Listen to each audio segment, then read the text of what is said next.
మీకు ఎప్పుడైనా రాత్రిపూట ఒంటరిగా హైవే మీద వెళుతున్నప్పుడు దెయ్యాల మాటలు వినిపించాయా? ఆ మాటలు వెనక్కి చూడకు అని చెబితే మీరు ఏం చేస్తారు? హైదరాబాద్ శివారులోని ఒక నిర్మానుష్యమైన రహదారి మీద రాత్రివేళ వెళుతున్నప్పుడు వెనక్కి చూడకు అనే భయంకరమైన మాటలు వినిపిస్తూ ఉంటాయి.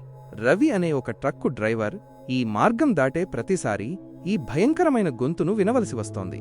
ఆసక్తితో అతను దీనికి కారణం తెలుసుకోవాలని నిర్ణయించుకున్నాడు. ఒక పాత బస్టాప్ దగ్గరకు చేరుకునే కొద్దీ ఈ మాటలు మరింత గట్టిగా వినిపిస్తూనే ఉండేవి. ప్రతి రాత్రి ఆ గొంతు అతని పేరు తెలుసుకున్నట్లుగా వెనక్కి చూడకు అని మరింత బలంగా హెచ్చరిస్తుంది. ఒకసారి ప్రయాణంలో రవి ఇంక తట్టుకోలేక వెనక్కి తిరిగి చూశాడు. కాని అతను చూసిన దృశ్యం అతనిని స్తంభింపజేసింది.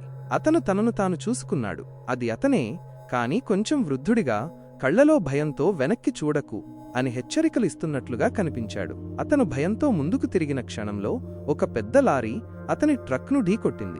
అతను తీవ్రంగా గాయపడి ఆస్పత్రిలో చికిత్స పొందుతూ మరణించాడు. వెనక్కి చూడకు అనే మాటలు ఆ హైవే మీద ఇంకెప్పుడు వినిపించలేదు.